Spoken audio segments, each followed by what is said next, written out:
Muito bem, a nossa série de estudos sobre a cultura judaica, ela toma sentido justamente na ideia de que nós estamos utilizando esse conhecimento como uma ferramenta para melhorar o nosso entendimento a respeito da Bíblia. A gente não pode querer colocar esses nossos óculos dos dias de hoje, da nossa sociedade, para poder entender tudo que a Bíblia diz, exatamente como ela está dizendo. Então, a gente precisa entender talvez alguns aspectos culturais em torno do que a Bíblia, do tempo que a Bíblia for escrito, para a gente conseguir enriquecer ainda mais o nosso conhecimento. Talvez, olhando esses aspectos, você consiga enxergar o texto de maneira diferente e não correr o risco de inferir em coisas que não são reais. Então, assim, ainda que você fale assim, mas a escola bíblica, né, a gente não tem que ler um texto, fazer uma exposição. Sim, ela pode ser, né? Pode ser esse método, sim. Mas nós estamos aqui falando do conteúdo bíblico com toda certeza e justamente porque nós estamos preocupados em entender melhor a palavra de Deus. E o melhor espaço para fazer isso é através da escola bíblica. Então a gente tem explorado a cultura judaica e a cultura nos tempos bíblicos, seja no Antigo ou no Novo Testamento, para conseguir compreender melhor as Escrituras. E isso tem nos auxiliado muito. Então eu quero compartilhar hoje com vocês a continuação desse subtema que nós estamos tratando dentro da cultura judaica, que é o subtema da questão da formação da religião judaica. Então, imagine só que toda essa estrutura que nós vemos do judaísmo, hoje, ela tem uma história, e a história dela está descrita na Bíblia. Ela foi determinada pelo próprio Deus ao longo da história do povo judeu, inclusive atingindo ali os tempos de Jesus. E nós vamos ver essa formação. Nós começamos na última aula, né? Não foi necessariamente na semana passada, mas na nossa última aula, nós falamos sobre o processo de formação religiosa, a influência de religiões da circunvizinhança, né? Sejam dos assírios, dos babilônios, dos egípcios e da própria cultura greco-romana. Então, hoje a gente vai falar um pouquinho mais já dessa estruturação da religião a partir dos seus locais de adoração. A religião judaica, ela inicia dentro de um ambiente familiar, ela começa a ganhar expansão quando, de repente, a família de Israel, Jacó, se identifica como nação, a nação de Israel, e aí sim ela começa a ter alguns aspectos diferentes. Nós tratamos um pouquinho disso na última aula, quando falamos da existência do tabernáculo, né? E o tabernáculo era essa estrutura de templo móvel, vamos dizer assim, né? Era um templo que permitia essa mobilidade. É claro que a gente não está falando que eles ficavam um dia num lugar, montavam o templo e saíam, porque quando a gente vai estudar um pouquinho da estrutura do tabernáculo, a gente vai ver que essa estrutura é muito mais complexa do que simplesmente montar uma barraca em uma hora. Ela exigia um certo esforço para montagem, desmontagem e ainda também para carregar todas essas coisas não era tão simples assim. Então, ainda que eles se mudavam em períodos mais longos, mas eles não permaneciam no mesmo lugar. Afinal, por 40 anos, eles andaram pelo deserto. E esse templo-tenda, ou essa tenda-templo, acompanhou o povo durante toda essa peregrinação e após isso também continuou sendo o local principal de adoração até que se estabelecesse um templo. Mas a gente vai chegar lá, né? Sem pressa. Nós vamos hoje falar então exatamente sobre essa segunda parte, a parte da formação dos locais de adoração dentro da religião judaica. E a gente vai terminar então a nossa última e terceira aula dentro desse aspecto da formação da religião, falando sobre as festas e os papéis desempenhados dentro da religião. Então, quais são as celebrações, as datas específicas celebradas, as datas litúrgicas da religião judaica e também os papéis desempenhados por indivíduos específicos dentro da estrutura religiosa. Mas hoje eu quero falar para você principalmente então sobre o tabernáculo, que era essa tenda feita pelo povo para adoração a Deus, né? E toda ela desenhada de acordo com as ordens de Deus. Quero falar com você sobre o primeiro templo, o templo de Salomão, o templo que o rei Salomão construiu. O segundo templo, o templo do rei Herodes. E quero falar para você também sobre as sinagogas, que também eram locais específicos de aprendizado da palavra e adoração ao Senhor. Então, nós vamos começar aí falando da sinagoga, dos tabernáculos, né? E a gente vai acompanhando como que funcionava, como que era isso. Então, vamos lembrar. O povo sai do Egito depois das 10 pragas, né, a famosa história das 10 pragas do Egito, Moisés lidera o povo de Deus sob a ordem do próprio Deus, e eles saem do Egito, onde eram escravos, para fazer parte agora do povo de Deus, totalmente pertencentes a Deus. E eles começam a peregrinar no deserto em direção à terra que Deus havia prometido que eles iriam possuir. E aí nós vemos que de repente já não dá para ter um exercício religioso disperso. Eles precisam organizar isso, né? E o próprio Deus percebe isso, é o primeiro a perceber isso. E ele então começa a dar instruções através de Moisés de como o povo deveria fazer essa adoração. E dentro das instruções que Deus dá, dentre todas as leis que ele começa a organizar para o povo, desde leis numa questão civil, numa questão sanitária, também a questão religiosa, né? E diversos aspectos. Deus vai tratando ali a questão criminal, ele dá realmente um código de leis completo para o seu povo, para que eles pudessem ter uma organização como nação. Mas não pode faltar a questão da espiritualidade, mais do que simplesmente o aspecto religioso, o aspecto espiritual. Lembra que quando nós vamos falar de religião aqui, retomando a aula anterior, né, nós estamos falando de reconexão, de oportunidade de aliança. A religião mais do que simplesmente a manifestação ritual, mas a religião como aliança com Deus. Oportunidade de cumprir, de fazer parte, de exercitar essa aliança que o próprio Deus estabelece com o seu povo, né? Essa conexão. O Deus que vai em direção ao seu povo e não o povo que precisa ir em direção ao seu Deus. Porque a gente não consegue alcançar Deus. As nossas forças, os nossos esforços religiosos e ritualísticos, eles não alcançam a Deus. Mas o próprio Deus se inclina em nossa direção e nos ensina como adorar. E ele fez isso lá, no passado, com esses primeiros homens que estruturaram a religião. Na verdade, desde a criação. É ele que se curva diante de nós, ele que se aproxima de nós e permite que nós tenhamos relacionamento com ele. Então, é o Deus poderoso que vem até nós, organiza a adoração e nos ensina como ele deve ser adorado. Antes da gente continuar, eu estou olhando aqui o chat, acabei esquecendo, né, de dar bom dia para o pessoal, agradecer cada um que está aqui. Eu estou vendo aqui o presbítero Norton, a irmã Gessi, a irmã Zuleide e o irmão Caleb, presbítero Luiz Alves e família, o Celso e a família, o diácono Cláudio e a sua família, Eduardo Gomes e a sua família, presbítero Paulo, bem-vindo também. Silvana Bordim, né, esposa do Paulo. A Márcia Mendes também está aqui. Tudo bem, Márcia? Cristiane Rodrigues. O seu Robério, a Bárbara, a Silvana e a Luana. Então, se você está aí, vai dando um bom dia, vai conversando com a gente. Se você tiver perguntas, você pode mandar também aqui no chat. A gente vai interagindo e respondendo, tá bom? Muito bem. Então, dentro dessa necessidade da estrutura da religião, percebeu-se que era possível, então, fazer isso através...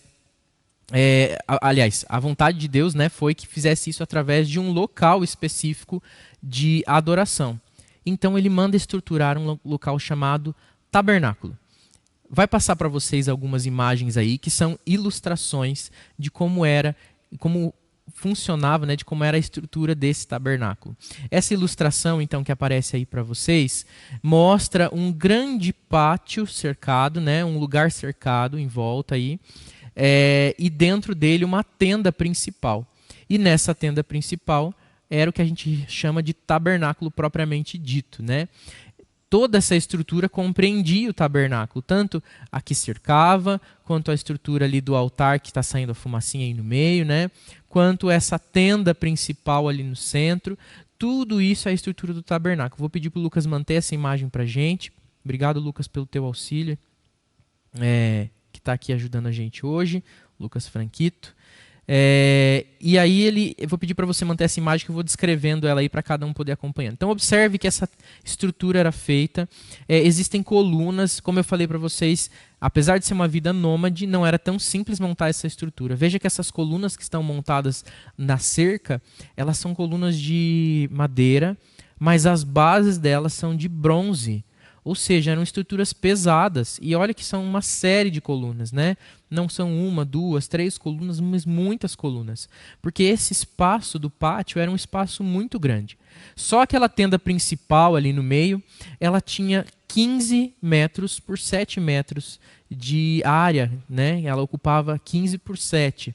Então era jogado, né? Era colocado, jogado, maneira de dizer, era bem colocado, porque era uma estrutura bem pensada. Essa tenda feita de peles de animais, tanto peles de cabra quanto peles de cordeiro, era colocada então sobre essa estrutura, amarrada com cordas e colunas. E essa estrutura então fazia esse grande salão de 15 metros de comprimento por 7 metros de largura. A abertura era atrás e na frente, e eram tampadas com cortinas, essas aberturas, e cortinas altas, né? Uma estrutura alta aí. Só esse muro em volta tem em torno de 2,5 metros de altura. E essa parte branquinha aí que aparece desse muro não é nenhuma construção, nenhuma madeira. Era linho. São tecidos de linho. Então veja que era algo não só bem feito, bem estruturado, mas era feito com coisas de qualidade. Era feito com materiais de qualidade. Então, como eu disse, os pilares eram de madeira, mas as bases eram de bronze. A estrutura do cercado, né, desse muro que passava em volta, eram tecidos de linho.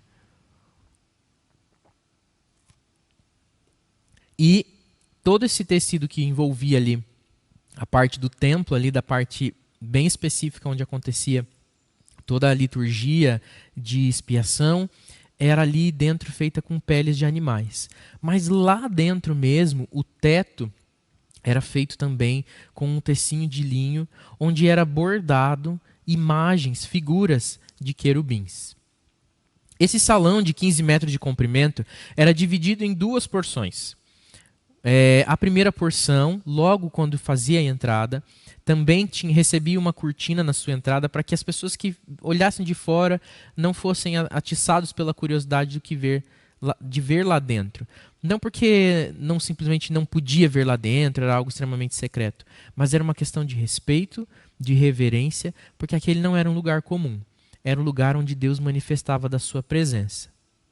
Então, ali existia essa primeira sala, que era chamado de lugar santo. Ali ficava a mesa dos pães da propiciação, o castiçal de ouro chamado de menorá, o altar de incenso e todos esses elementos que Deus diz que eles deviam existir no culto a Ele dentro do tabernáculo. Na segunda porção, nesse segundo cômodo, então, dividido por esse tecido também, tecido fino, com bordaduras muito bem feitas, né? Era o Santo dos Santos, ou o Santíssimo Lugar. Ali ficava a Arca da Aliança, e ali era a manifestação mais própria da presença de Deus no meio do povo. Era um lugar muito especial. Somente o sacerdote podia adentrar esse espaço. Do lado de fora, você está vendo ali uma estrutura pequena que solta fumaça. Ali era o altar, onde era feito sacrifício. Nesse espaço, então, era feito o sacrifício dos animais, era queimada a sua carne. E logo para trás, ali existe um corte na imagem, né? Essa ilustração foi tirada de um livro, e por isso ela tem esse corte aí. Você vai ver que a imagem fica até um pouco desconjuntada, mas existe ali algumas pessoas reunidas bem na frente. Naquele local existe uma bacia de bronze. E essa bacia de bronze era onde era feita a purificação dos sacerdotes. Eu não vou explicar todos esses elementos para você hoje, porque eles são muito complexos. Eles rendem uma aula e eles vão se tornar uma aula. Nossa aula bônus, que vai estar disponível lá no canal do YouTube, junto com toda a série, ela é justamente sobre isso. Uma explicação sobre os elementos do tabernáculo, que depois se transportam como elementos também do templo, e o significado de cada um deles. Porque existe uma mesa com pães dentro do tabernáculo. E esses pães eram trocados diariamente. Especificamente 12 pães sobre uma mesa de ouro. Ou porque então tinha um candelabro de um formato específico, de uma maneira específica.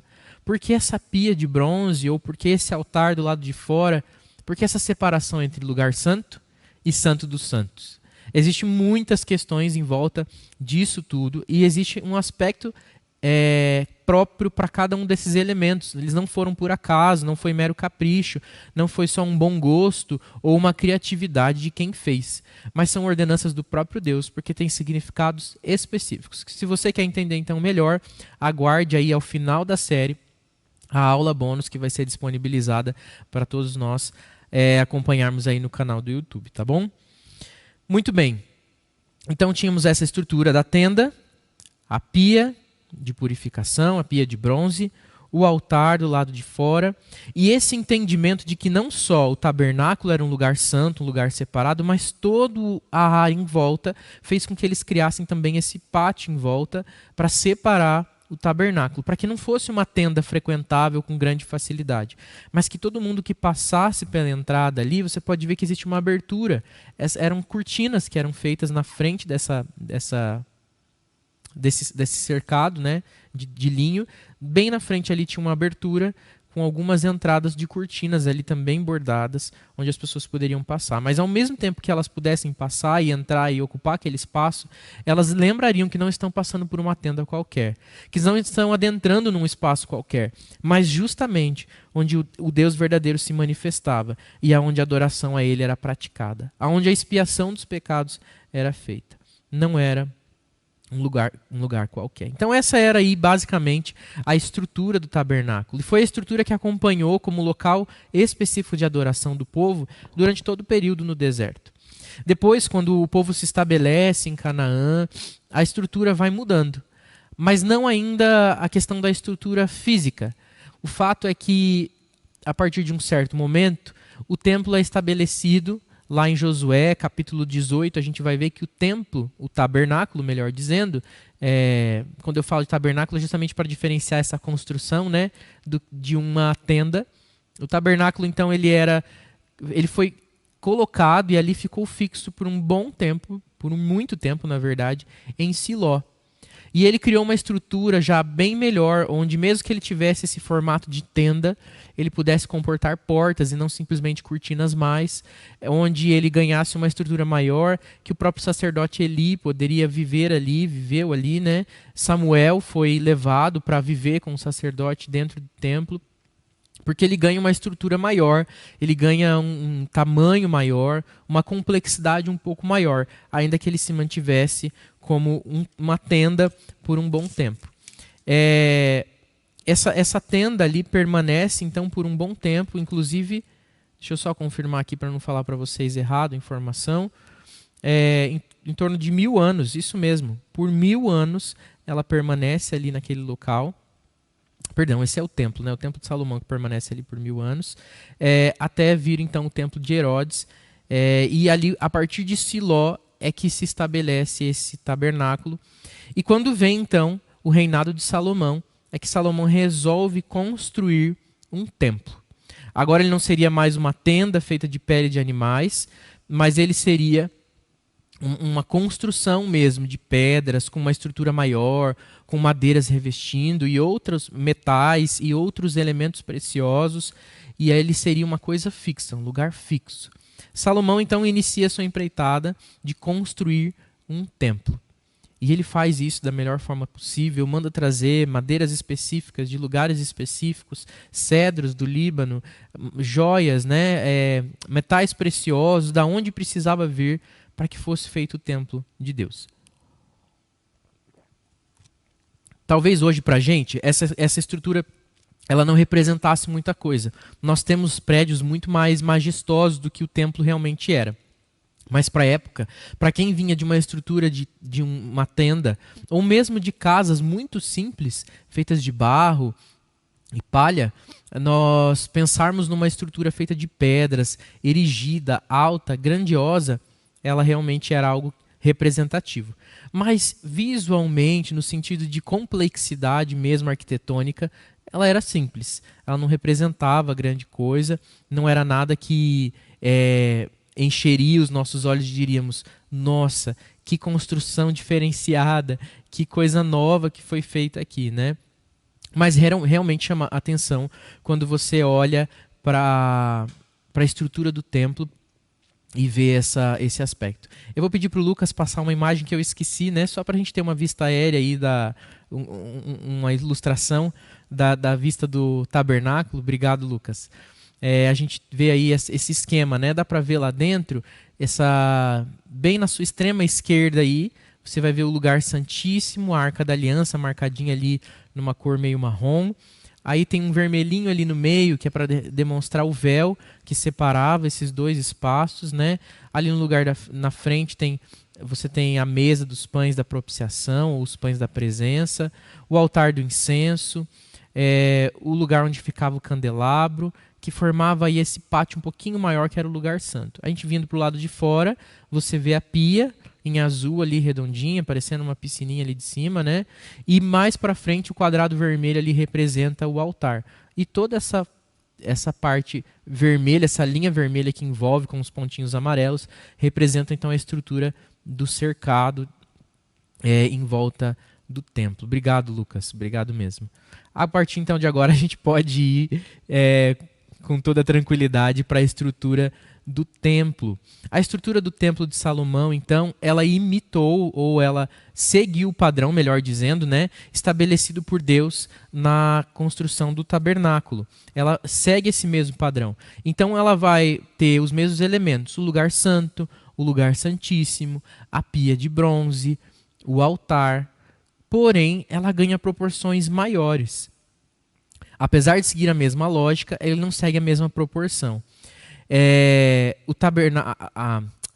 O templo, melhor dizendo, ele tinha 2 vezes o tamanho do tabernáculo. Então, se o tabernáculo tinha 15 metros de comprimento, o templo agora tinha em torno de 30 a 35 metros de comprimento. E se ele tinha 7 de largura, ele tinha agora em torno de 14 a 16 metros de largura. Então ele tinha aí mais ou menos 2 vezes o tamanho do templo. Também conservava um pátio amplo em volta, como um local específico, mas agora era muito claro que aquele era um prédio diferenciado. Não era mais uma tenda, era um prédio mesmo construído, e ele era feito de pedras bem acomodadas, todas revestidas de madeira, de cedro. E não ficava mais na altura do solo, mas foi construído sobre uma plataforma elevada e para acessar era preciso utilizar os degraus que foram feitos então nessa plataforma, esses degraus de acesso. Tem uma imagem e também uma ilustração. É claro que a gente só tem ilustrações, né, porque esse templo foi destruído. E essa ilustração demonstra aí a frente do Templo de Salomão. Você está vendo aí essas 2 colunas que foram chamadas de Jaquim e Boaz, as 2 colunas, e no meio esse pórtico, essa porta grande de entrada do templo. E essa estrutura aí na frente é a pia de bronze. Observe que lá ela era algo bem mais simples. E aí ela ganha uma estrutura de 5 metros de altura, feita artisticamente aí com bois, como se os bois estivessem carregando em suas costas essa pia de purificação. E ali cabia uma boa porção de água para purificação. Como eu disse para vocês, eu não vou explicar exatamente para que servia isso, porque esse é um elemento para uma outra aula, e essa aula vai ser explorada lá na aula bônus, tá bom? Então tinha aí essa mesma estrutura. Também tinha o altar ali na frente, que ocupava o seu espaço, e tinha ali o seu uso específico, para o sacrifício dos animais, e aí eles eram então levados lá para dentro do templo e feito todo o procedimento da propiciação, do sacrifício, né, da aspersão de sangue. Tinha também a estrutura do Santo dos Santos e o lugar santo. Eu quero mostrar para vocês a imagem que tem um esquema aí, uma planta do Templo de Salomão, para você entender que a estrutura era extremamente semelhante com a do tabernáculo. Muito bem. Na verdade, para vocês, a planta aí ficou bem pequenininha no lado esquerdo aí nessa imagem, mas dá para a gente ver esse corte aí que foi feito, né? Essa ilustração que tem um corte interno. Você vê a entrada, e aí ali já na entrada as 2 colunas. Do lado de dentro, na primeira sala, o lugar santo, que também tem a mesa do pão da propiciação, o altar de incenso, o castiçal de ouro. Uma passagem para o lugar santíssimo, ou Santo dos Santos, que era ali um cômodo um pouquinho menor ao fundo, onde tinha a Arca da Aliança e também o véu separando os 2 ambientes. essas áreas eram extremamente restritas e as pessoas podiam circular do lado de fora, no pátio, mas jamais entrar, a não ser que elas tivessem autorização para isso. Há um elemento curioso, então, desse templo, e aí a gente vê que ele ganha uma robustez maior, é que se você consegue perceber aí nesse corte que aparece na imagem, você vai ver que existe... Ele fez um corte da parede e não eram paredes comuns, era uma parede de cômodos, vamos dizer assim, né? Então, o templo todo era cercado com essa parede larga, que existiam 3 fileiras ou 3 andares de cômodos, onde era utilizado para armazenamento, para dormitórios e até para guardar lenha, enfim, para depósito, né, daquilo que era utilizado dentro do templo, e também como dormitório, como espaço de convivência, como escritórios ali, como se fossem uma espécie de escritórios dentro do templo. Então, você conseguir reparar aí, você vai ver que existem saletas ali bem na parte que está em volta do templo, aí nesse corte que foi feito, né? Nessa imagem que está aparecendo para você na tela. Essas eram salas. Então, observe que tinha muitas salas, né? Em toda a extensão do templo você podia ver as salas. Você também consegue enxergar ali na frente a pia do lado direito da escada e do lado esquerdo da escada, né? Como quem está saindo do templo olhando, você vai ver o altar. Obrigado, Lucas. Lucas está indicando aí. Você consegue indicar para mim, Lucas, por favor, as salas, então, aí na muralha? Isso mesmo, essas salas aí demonstram uma estrutura um pouquinho mais complexa desse templo. E por isso porque ele era maior, né, e tinha todos esses elementos. Então, quando o povo é levado para o exílio, esse templo aí que vocês estão vendo, ele é destruído. Totalmente destruído. Os babilônios invadem. O presbítero Norte está dizendo aqui que as salas eram para guardar os instrumentos, os microfones, né? É isso mesmo. Era a salinha do som ali, era o berçário, né? Pegando na nossa estrutura de hoje, seria equivalente a isso. É interessante até o Norton ter comentado isso, ainda que tenha sido, né, num tom de descontração aqui, mas porque a gente tem hoje uma percepção de um local de culto onde as pessoas frequentam. E você pode observar que esse templo, ele não tem esse espaço. Não existe uma série de bancos onde as pessoas sentam, umas cadeiras, ou mesmo que seja tapetes no chão onde as pessoas sentavam e ouviam. Não era esse o espaço. O templo servia para os sacerdotes irem e exercerem em nome do povo, né, os sacrifícios e a adoração a Deus. Eles faziam essa mediação, eles representavam o povo diante de Deus. Eles faziam essa comunicação entre Deus e o povo. E é justamente isso que torna interessante o fato de que quando Jesus morre, o véu do templo se rasga sozinho, automaticamente. Claro que não é sozinho, né? É uma ação de Deus, do próprio Deus, dizendo: essa separação foi rompida. Agora o templo é um espaço de frequência, de acesso para qualquer um. Todos podem acessar a presença de Deus através de Jesus. Mas até então isso era uma responsabilidade de pessoas que destinavam a sua vida, e não só um tempo da sua semana, mas a sua vida toda. Era um ofício, né? Era um ofício de toda uma tribo de Israel fazer esse trabalho no templo. Então, não era o lugar que as pessoas frequentavam, não existia sala de estudo, não existia sala de berçário, como eu brinquei aqui, né? Porque não era um local onde as pessoas iam, era um local onde elas ofereciam seus sacrifícios, sim, elas levavam as suas ofertas, mas quem fazia todo o exercício espiritual eram os levitas, né? O povo da tribo de Levi, que eram responsáveis por cuidar do templo e fazer toda a parte religiosa, litúrgica. Muito bem. Então, quando o povo é invadido pelos babilônios, tudo é destruído. Inclusive esse templo em Jerusalém, construído pelo rei Salomão, ele é completamente destruído. E aí, lá em 539 a.C., quando já a Babilônia é invadida pelo Império Persa, o imperador persa envia o povo de volta para Jerusalém, para que eles possam reconstruir a cidade e também reconstruir o templo.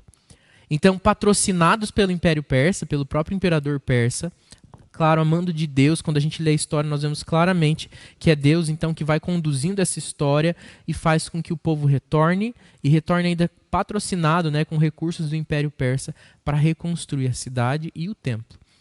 E quem coordena tudo isso é um indivíduo chamado Zorobabel.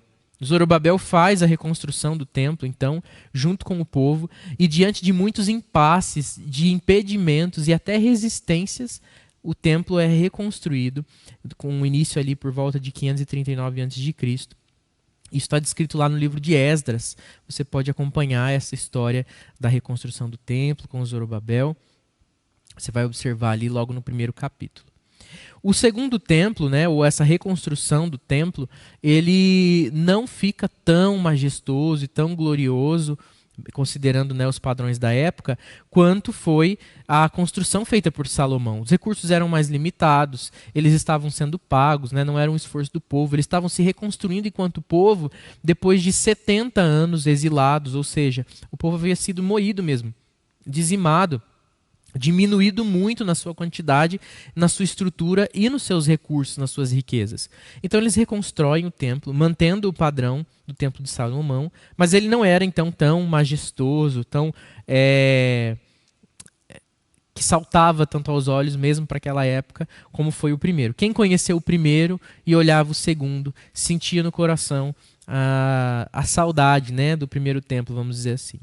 Então esse templo, sim, agora falando, né, agora corrigindo a informação que eu dei ali no começo, esse sim templo permanece por 1000 anos até então a vinda de Herodes. Lá no primeiro século, Herodes é que vai construir um novo templo, que a gente ainda vai ver mais para frente aí, ainda hoje, falar sobre esse templo que Herodes construiu.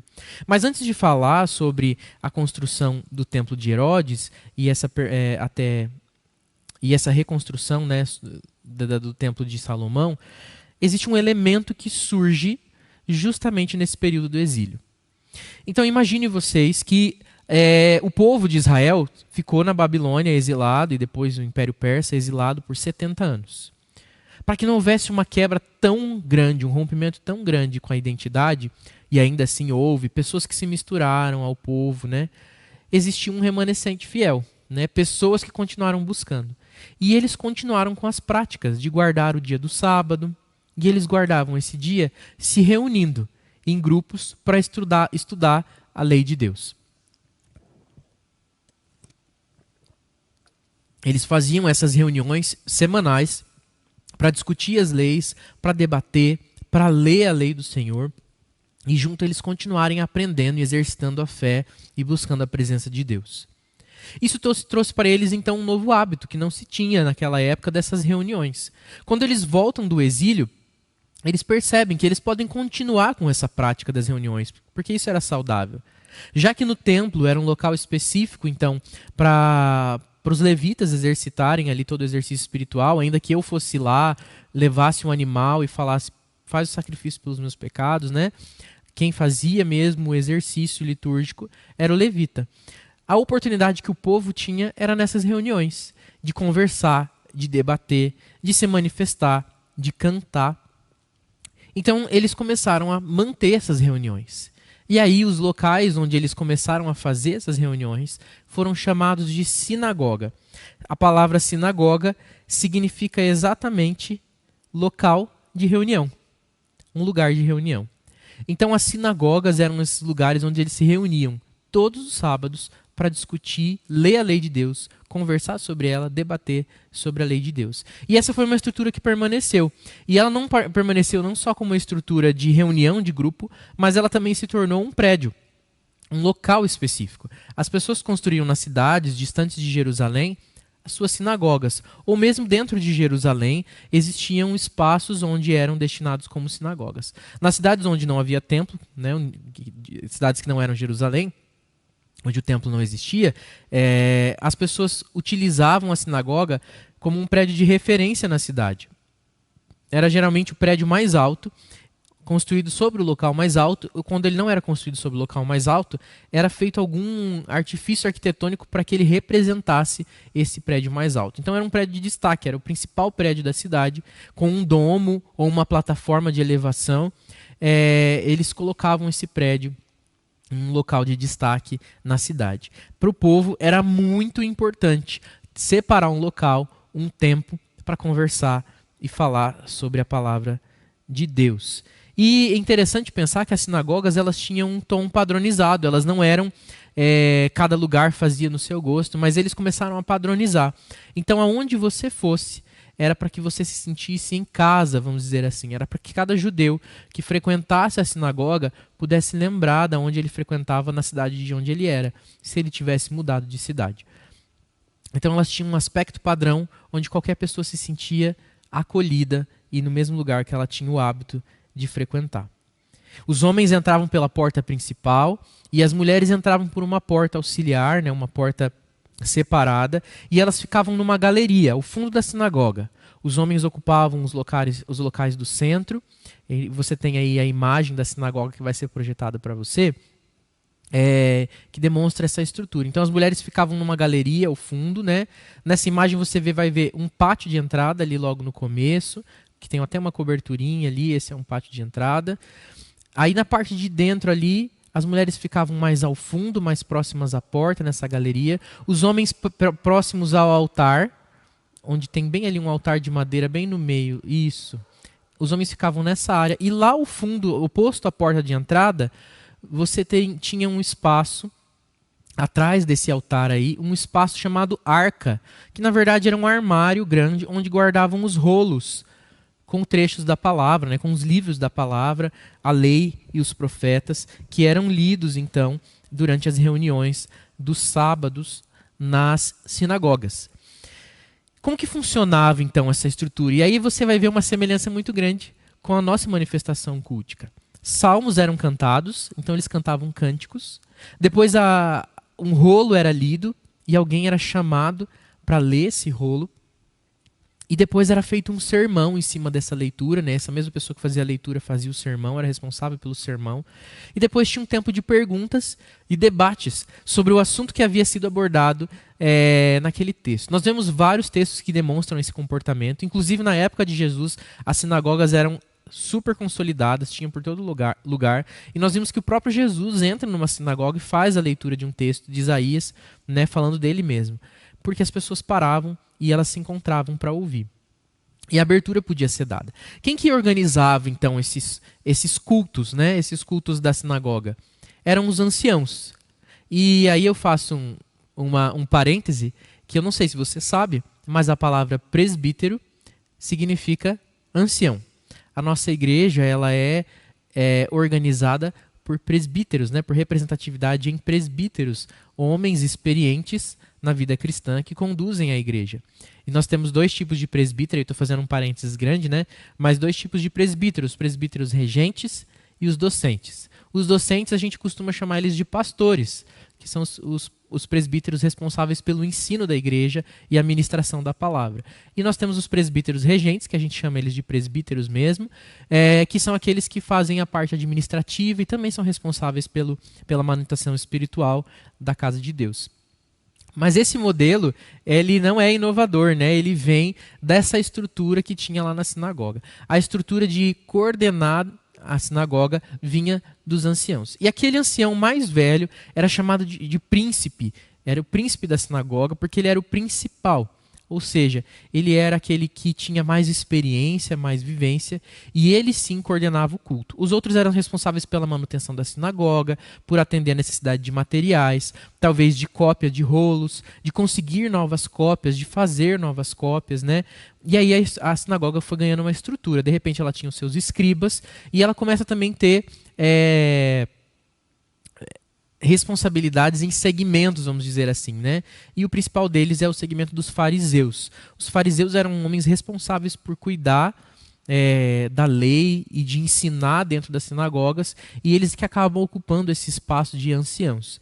E eles tinham então uma linha específica, eles valorizavam muito a tradição, e eles criam inclusive um livro de tradições judaicas que muitas vezes acabam até sobrepondo e impondo um jugo sobre aqueles que frequentavam a sinagoga, né, os que buscavam ali os judeus, e eles até às vezes acabavam sobrepondo aquilo que as escrituras diziam, valorizando muito mais a lei. E é justamente isso que Jesus faz quando ele vem combater essa prática terrível de opressão religiosa que os fariseus colocavam sobre as pessoas que frequentavam as sinagogas, que serviam, os judeus que serviam a Deus ali naqueles lugares. Então, essa sinagoga era cuidada por esses anciãos, responsáveis pelo culto, e o ancião ele podia tanto ele mesmo fazer o sermão, quanto ele podia convidar alguém Paulo aproveitou dessa oportunidade, com certeza foi convidado muitas vezes para falar numa sinagoga. O próprio Jesus não era um ancião da sinagoga, não era um fariseu, mas é convidado a falar na sinagoga e ele toma o seu espaço ali. E nós vimos também um momento, por exemplo, de debates ocupado por Estevão, descrito lá no livro de Atos. Estevão aproveita esse momento de debates dentro da sinagoga para falar do evangelho e as pessoas ficam admiradas de como ele fala a respeito de Cristo Jesus dentro da sinagoga. Então existia esse espaço de interação também. As pessoas tinham uma oportunidade de perguntar, de falar, de questionar e de interagir dentro da sinagoga. A gente vê que a nossa estrutura de igreja hoje, ela espelha muito, né, o que a sinagoga traz. A gente tem ambientes de fala e tem ambientes de discussão, né? A escola bíblica é um ambiente de maior instrução e discussão, mas nós temos também um momento mais formal, como o do sermão e da pregação, onde a gente não tem uma interrupção, uma oportunidade de perguntar, mas é uma instrução direta, né? Uma orientação direta, e onde há um orador principal ali falando, que é ocupado geralmente pelo pastor.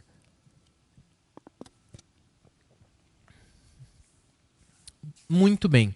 A sinagoga, então, tinha essa estrutura, né? Eu falei já para vocês desse púlpito no centro, onde eram ali dos rolos, mas não falei, desculpe, da cadeira de Moisés. Existiam umas cadeiras que ficavam posicionadas no fundo, logo à frente ali da arca, né, desse espaço onde guardavam os rolos, que era onde ficavam os fariseus sentados. Pode ter certeza que na sinagoga de Cafarnaum, por exemplo, que foi uma sinagoga muito importante, grande, né, e desenvolvida, Nicodemos, quando esteve por lá, ele sentou-se na cadeira de Moisés, numa dessas cadeiras de Moisés, né? Eram chamadas as cadeiras de Moisés. Algo muito semelhante com o que a gente tem hoje no púlpito, essas cadeiras, né? Guardando as devidas proporções e também nos livrando de toda arrogância.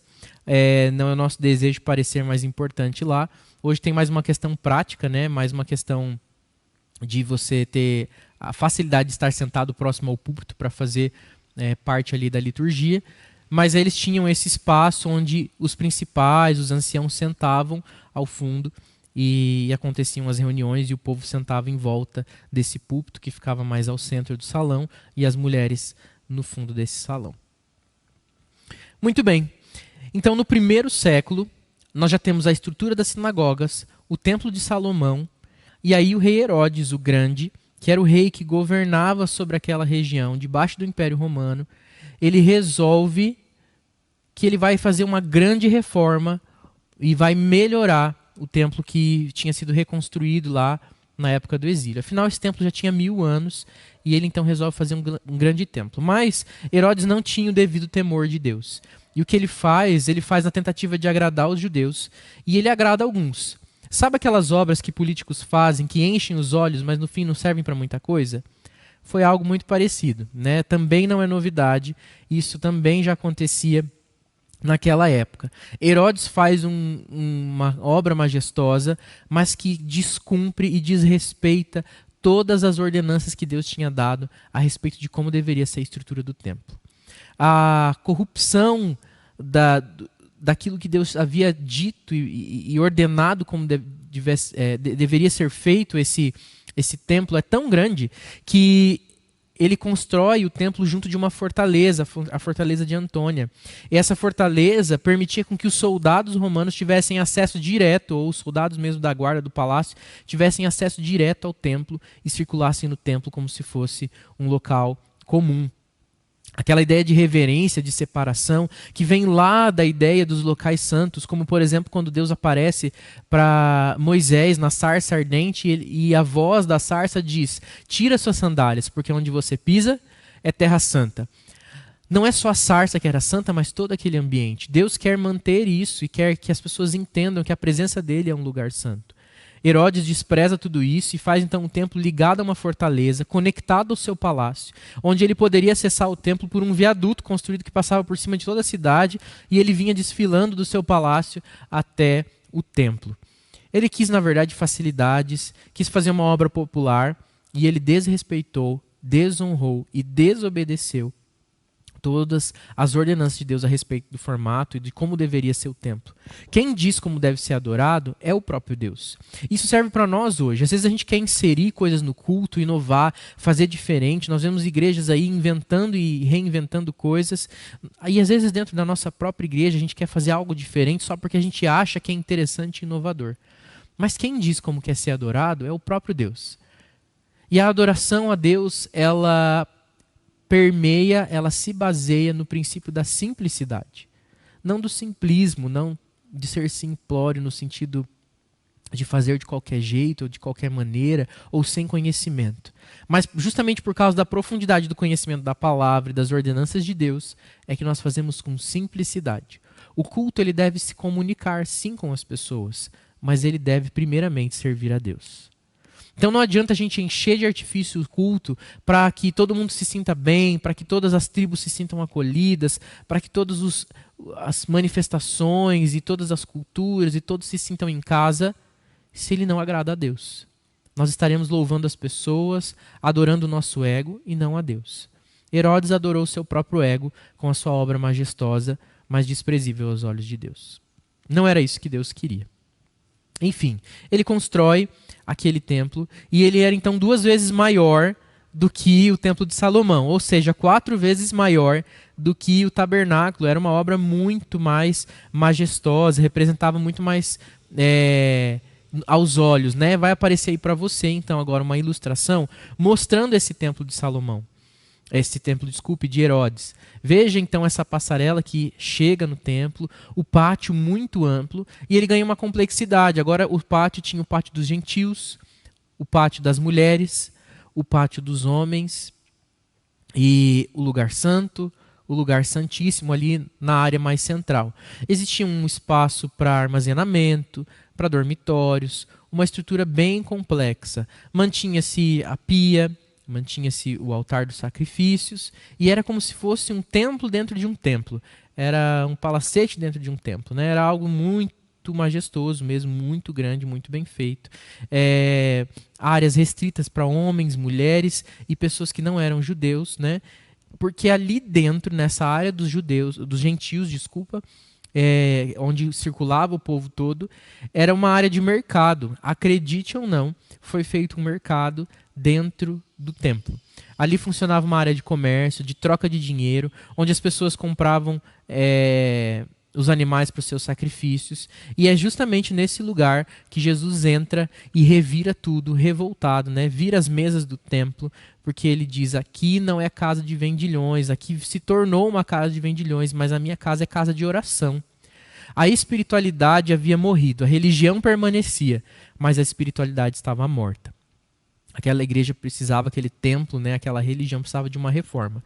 E justamente quem vem é o Filho de Deus, para reestabelecer a aliança, para renovar e fazer um novo testamento, uma nova aliança com o seu povo.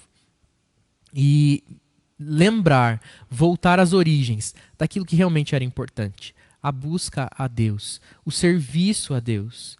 A corrupção estava estampada não só nos corações, mas também na arquitetura, na preocupação da forma como fazer as coisas de Deus.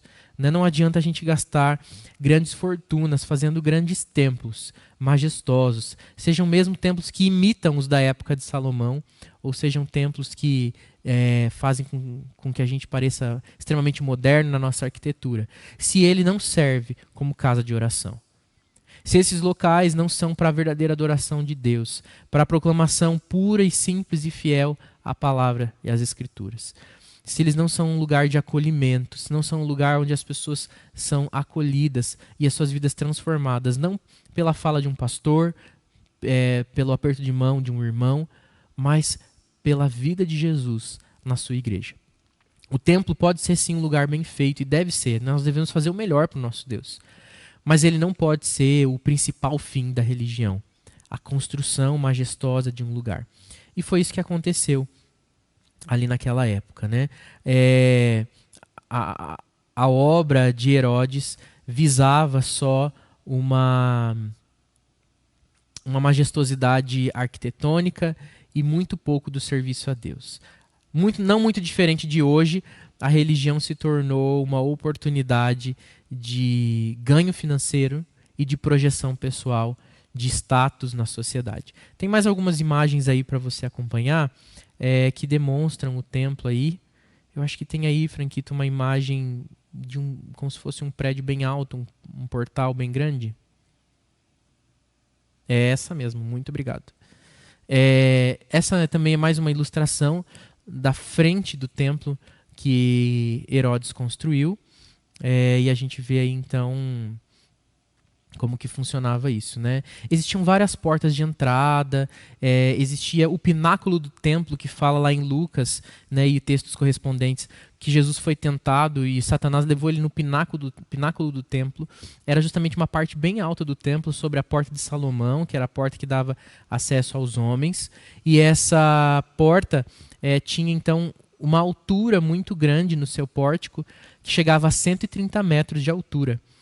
Abaixo do templo havia um desfiladeiro muito grande e esse pináculo então marcava o ponto mais alto. Então, quando na tentação de Jesus lá no deserto fala que ele foi levado ao pináculo do templo, é justamente a uma altura muito alta, um lugar onde pudesse ver grandes coisas. Se Jerusalém já é uma cidade alta, a 130 metros então de altura a mais desse lugar onde Jerusalém foi construída, era um lugar bem alto. Dava para ver não só Jerusalém, mas todas as redondezas ali com bastante clareza. O templo ganha então aí várias estruturas, né, como eu disse, e acho que nós encerramos hoje por aqui essa parte do Templo de Salomão. Tem uma planta aí também, mais uma planta, sabia que tinha mais uma imagem do Templo de Salomão, do Templo de Herodes, né? Veja a complexidade dessa planta, muito maior do que a complexidade do templo construído por Salomão. Temos lá o Castelo de Antônia, está bem à esquerda ali, ó, tem o tanque de Israel em cima, azulzinho, e logo embaixo o Castelo de Antônia. O Castelo de Antônia era justamente uma fortaleza militar, totalmente conectada ao templo, onde os soldados podiam circular livremente pelo templo, então já não era mais separado. Naquela porção ali que está toda com seu fundo uma cor aí meio salmão, meio amarelinho, não sei como está aparecendo bem para você, para mim ela tem uma cor meio salmão. Temos aí bem na extrema esquerda ali dele, o Pátio dos Gentios, era um corredor. Na extrema direita também o Pátio dos Gentios, então ele fazia toda a volta. Lá do lado de dentro, nós vimos já o Pátio dos de Israel, né, o Pátio dos Judeus, o Pátio das Mulheres. E aí lá dentro você vai ver o lugar santo, que marcado por uma cor azulzinha clara.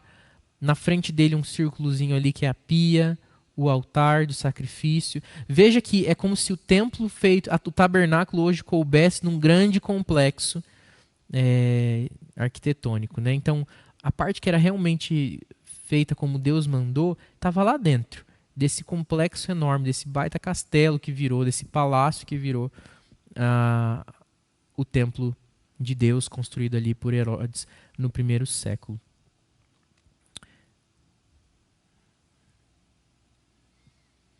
Muito bem.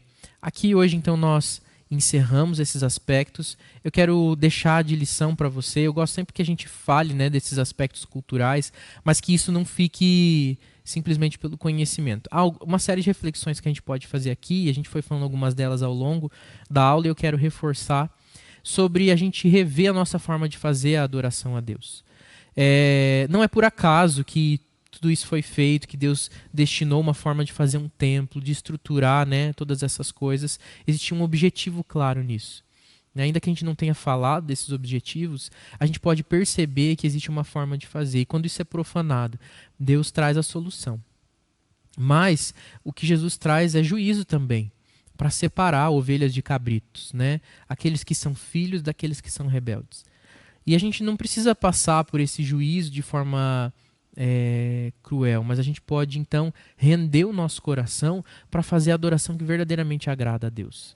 Eu aprendi uma vez e eu achei muito interessante, né, essa explicação aí. Nem sempre a etimologia das palavras vai funcionar, né? A gente não, tem que tomar cuidado para não forçar uma explicação através da etimologia, mas a formação da palavra adoração é a partícula ad no seu prefixo, né, que significa junto de, junto com alguma coisa, como por exemplo tem na palavra advérbio, que é uma partícula, né, gramatical que vem junto com o verbo. Enfim, essa partícula ad significa junto de, e a outra partícula é oração, que significa falar, argumentar, expor ideias, né?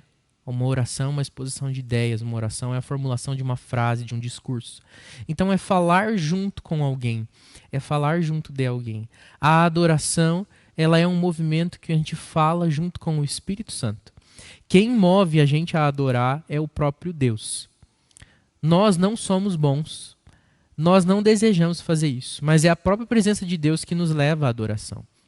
Nosso coração é movido à adoração pela boca do próprio Deus. E se é Ele que nos move, é Ele que diz como deve ser adorado, é Ele que diz como agrada a Ele a adoração.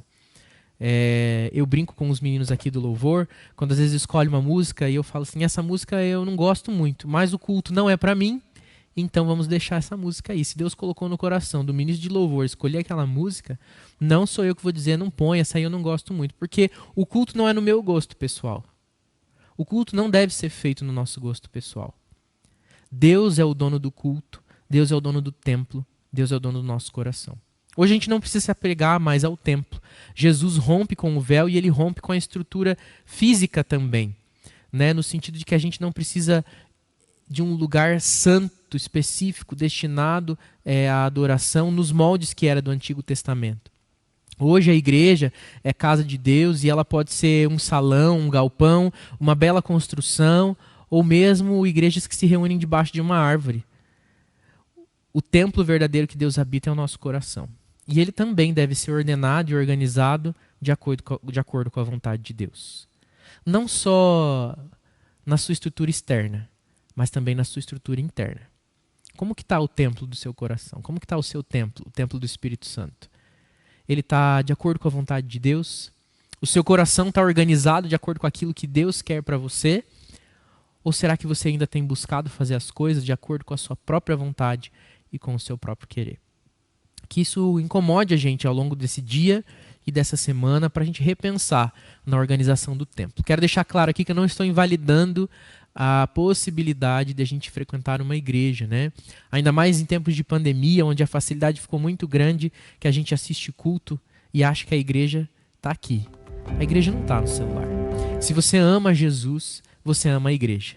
É na igreja que ele manifesta coisas muito especiais. É no relacionamento com os irmãos que a gente aprende muitas coisas. Essa semana eu li um texto interessante que falava sobre como Deus manifesta do seu Espírito através da igreja e através da convivência e da relação. Quando Gálatas fala das obras da carne, das obras do Espírito, sejam as da carne ou as do Espírito, elas só podem ser executadas na relação. A gente cria uma falsa ilusão de perfeição quando nós estamos isolados. E uma falsa ilusão de que a gente não tem as obras da carne em nós. Mas é na relação que nós somos provados e testados. E a igreja é um lugar de forja, onde Deus forja o nosso coração. Então jamais deixe de vir à igreja. Espero que você esteja sentindo falta da igreja, que o Espírito Santo incomode seu coração. E você não se acomode, porque agora ficou muito prático assistir por aqui. É maravilhosa essa ferramenta e a gente deve usar e continuar usando ela bem, mas ela jamais substitui o privilégio de estar na casa de Deus. Se Deus então nos chamou para sermos igreja, permitiu que a gente tivesse um local para se reunir, sermos igreja, a gente não deve jamais abandonar. Mas a gente não deve ser tão apegado à igreja, esquecendo do templo verdadeiro, que é o nosso coração. Cuide bem do templo de Deus. Seja ele o templo físico, seja ele o seu coração. Pergunte para Deus como ele quer ser adorado, na sua vida e na sua igreja.